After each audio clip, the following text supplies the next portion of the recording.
नमस्कार दोस्तों, एक बार फिर से स्वागत है आप सभी का अतुल्य आरएस के इस डिजिटल प्लेटफॉर्म पर। और दोस्तों, जैसा कि हमने शुरू किया था राजस्थान का जिला दर्शन, और राजस्थान के जिला दर्शन में हम पढ़ रहे थे अजमेर संभाग को।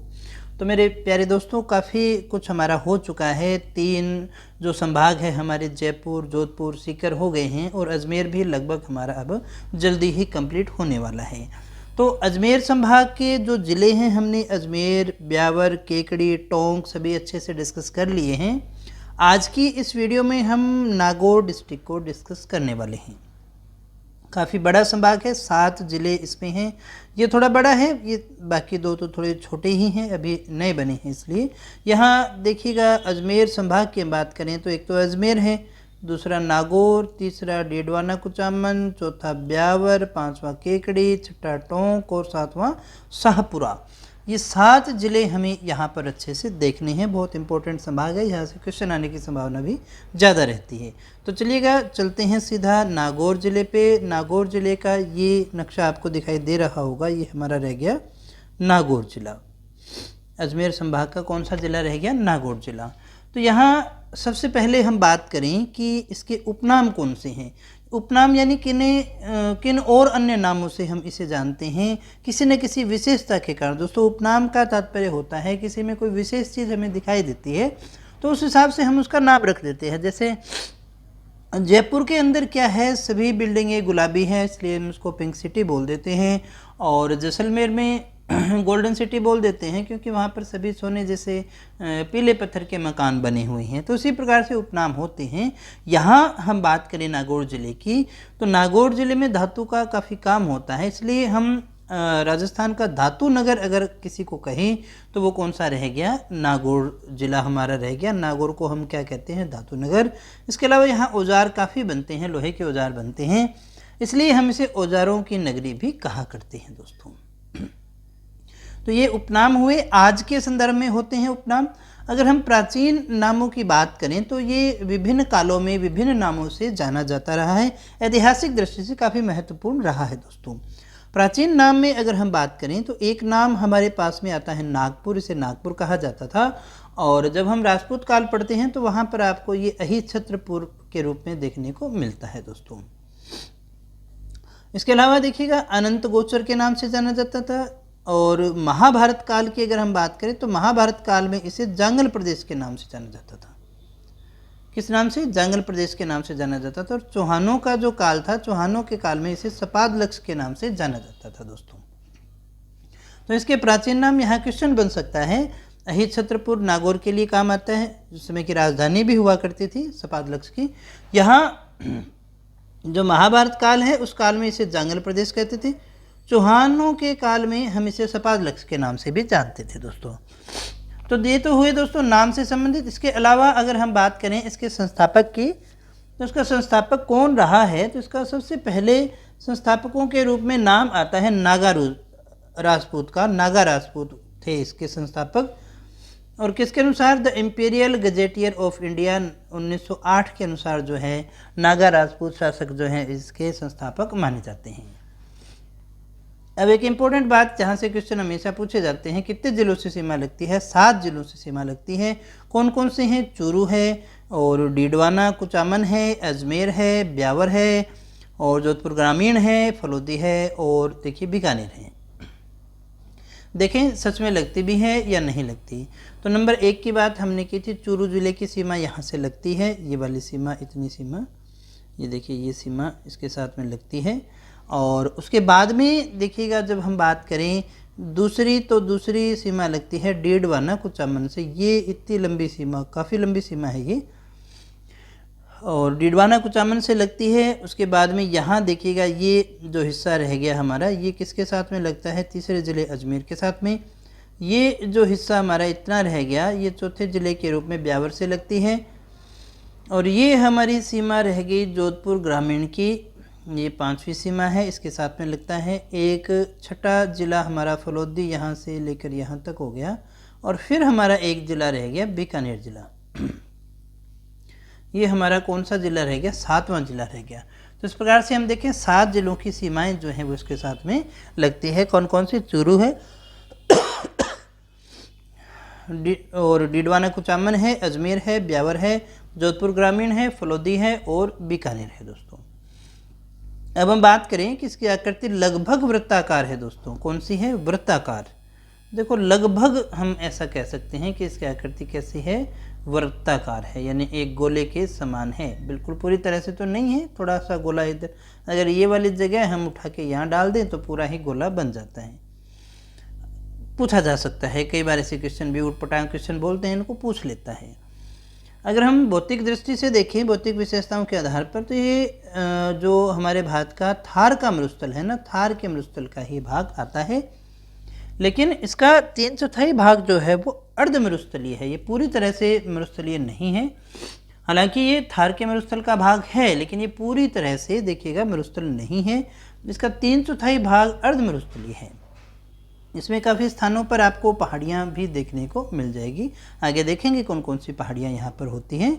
और यहाँ जलवायु की बात करें तो शुष्क प्रकार की जलवायु यहाँ पर पाई जाती है। रियासत काल में बात करें तो नागौर जो है पहले किसका भाग हुआ करता था मेरे प्यारे दोस्तों? जोधपुर रियासत का ही भाग हुआ करता था स्वतंत्रता प्राप्ति से पहले।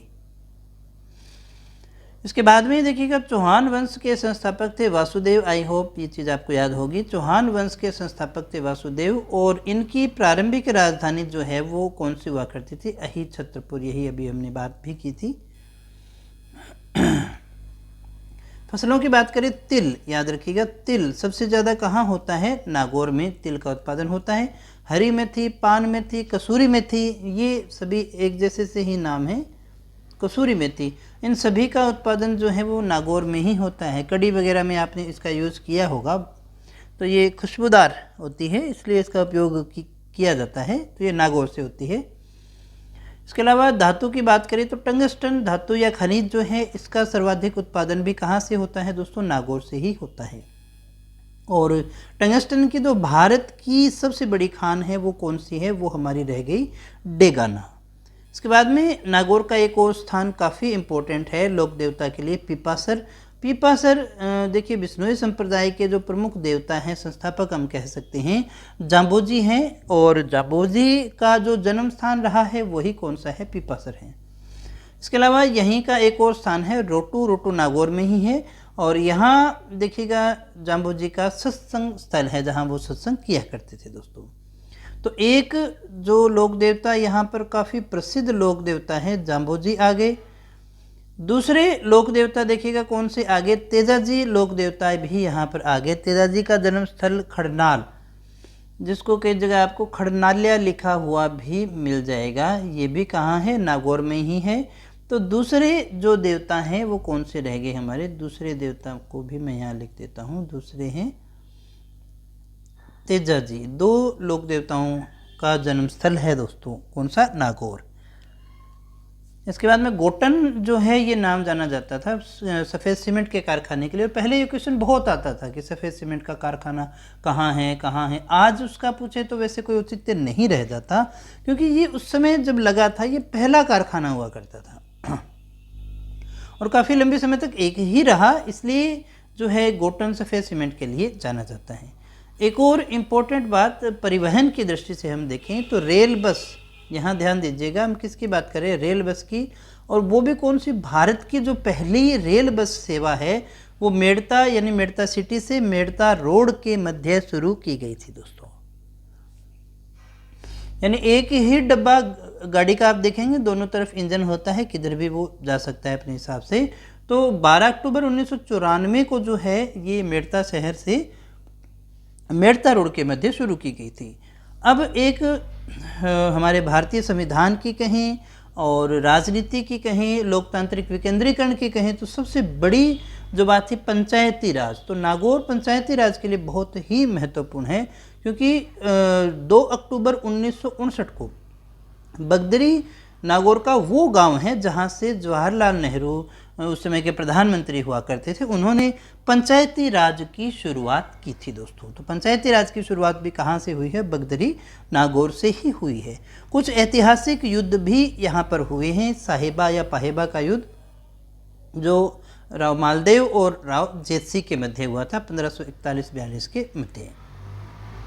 क्या हुआ, कैसे हुआ, वो कारण हम यहाँ डिस्कस नहीं करेंगे, ये इतिहास का मैटर है, वहाँ हम इसको अच्छे से पढ़ेंगे। दूसरा है मतीरे की राड, ये भी काफ़ी ज़्यादा फेमस है। एक मतीरे की को लेकर के सीमा से संबंधित झगड़ा इनका आपस में हो गया था, कर्ण सिंह और अमर सिंह राठौड़ का, और किसानों के द्वारा जो मतीरे को लेकर के जो विवाद हुआ उसमें युद्ध हो गया, तो उसके लिए ये जाना जाता है दोस्तों 1644 में।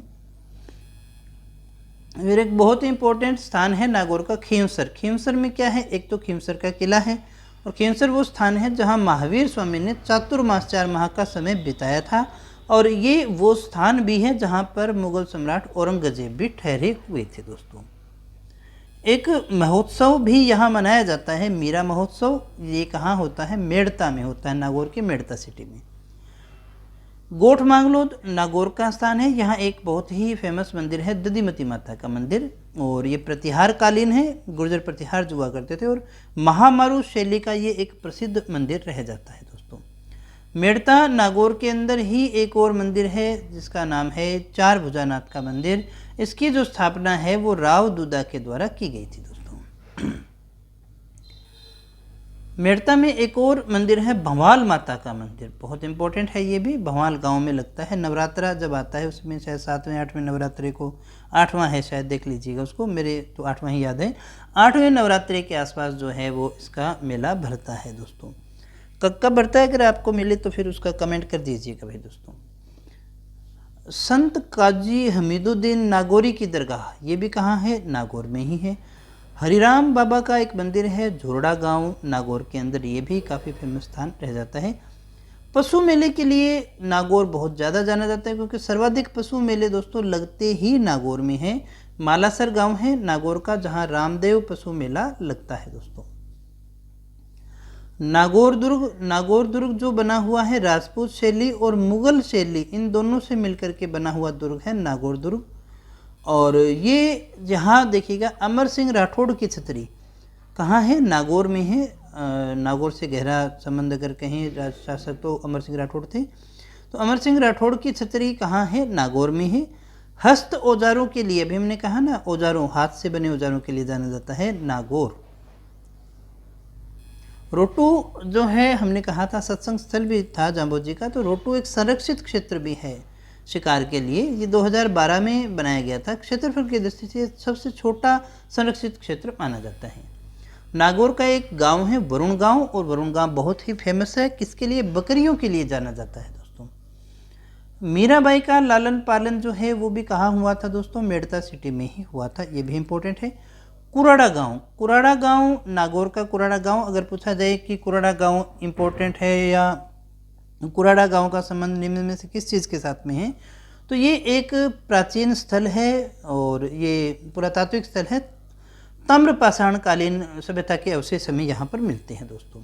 ऐसा ही एक पुरा पाषाण कालीन स्थल भी हमें मिला है जायल के अंदर, ये भी कहाँ है, नागौर में ही है। जैसा भी हमने कहा पशु मेला लगता है सबसे ज़्यादा यहाँ पर, तो नथुराम मिर्जा पशु मेला ये भी नागौर में ही लगता है। और नागौर दरबार अकबर ने लगाया था, जहाँ पर अधिकतर राजपूत शासकों ने जो है वो राजस्थान के शासकों ने अकबर की अधीनता स्वीकार की थी, तो नागौर दरबार 1570 में लगा था यहीं पर। लाखोलाव तालाब ये कहाँ है, ये भी नागौर में है। जीरा मंडी के लिए कौन सा स्थान जाना जाता है, फेमस है हमारा मेड़ता सिटी। नागौरी बेल, देखिएगा नागौरी बेल बहुत ही ज़्यादा फेमस, बहुत ही मजबूत बेल होते हैं, बहुत इंपॉर्टेंट बेल है दोस्तों, यानी मेरे को बहुत ही काम का है ना, शक्तिशाली बेल माना जाता है। तो बाजाबास गांव जो है वो नागौरी बेलों के लिए जाना जाता है। शंभू दयाल सिंह हवलदार ये कौन थे, तो ये वो वीर व्यक्ति थे जिन्हें राज्य का पहला अशोक चक्र मिला था, ये भी नागौर से ही संबंधित है दोस्तों। खींवसर की अभी हमने बात की, काफ़ी इंपॉर्टेंट था। तो खींवसर में ही सौर ऊर्जा परियोजना है, लेकिन ये सौर ऊर्जा परियोजना इंपॉर्टेंट इसलिए कि प्राइवेट सेक्टर की सबसे बड़ी सौर परियोजना है जो हमें खींवसर नागौर में देखने को मिलती है। नागौर का गांव है ताउसर गांव, जो पान मेथी के लिए जाना जाता है, एक फेमस है। उसके बाद में दोस्तों देखिएगा सुहालक प्रदेश नागौर का ही है, सुहालक प्रदेश, यहाँ नागौरी बेल होते हैं, नागौरी बेल के लिए विशेषता जाना जाता है। इसके बाद में दोस्तों देखिएगा हमने बात की थी राज्य में सबसे ज़्यादा पशु मेले जो हैं वो कहाँ लगते हैं, वो भी नागौर में ही लगते हैं। राज्य के सर्वाधिक प्रसिद्ध मेले नागौर में लगते हैं। ये क्वेश्चन इंपॉर्टेंट है, कई बार पूछा गया है। इसके बाद में एक और संत हमने देखा, जाम्बोजी तेजाजी, है ना। यहाँ संत दरियाव जी का संबंध भी रहा है। इनका जन्म तो यहाँ नहीं हुआ, जन्म तो इनका संत दरियाव जी का जो है जैतारण में ही हुआ था, लेकिन राम स्नेही संप्रदाय की ही एक शाखा है, रेण शाखा, जो मेड़ता में है, उसकी स्थापना जो है वो संत दरियाव जी ने ही करी थी दोस्तों। डेगाना झील है, ये भी कहाँ है, नागौर में, टंगस्टन के लिए जाना जाता है डेगाना। मालकोट दुर्ग, ये मेड़ता में रह गया। एक पशुपतिनाथ मंदिर है मजगांव नागौर के अंदर, ये भी हमें याद रखना है दोस्तों। तो दोस्तों ये थी नागौर जिले से संबंधित सभी इंपॉर्टेंट बातें। परीक्षा में पूछे जाने वाली सभी चीज़ें मैंने आपको अच्छे से समझा दी हैं। इतना ही कंटेंट इसमें इंपॉर्टेंट है दोस्तों, ऐसे तो कितना भी आप उसको एक एक चीज़ को जो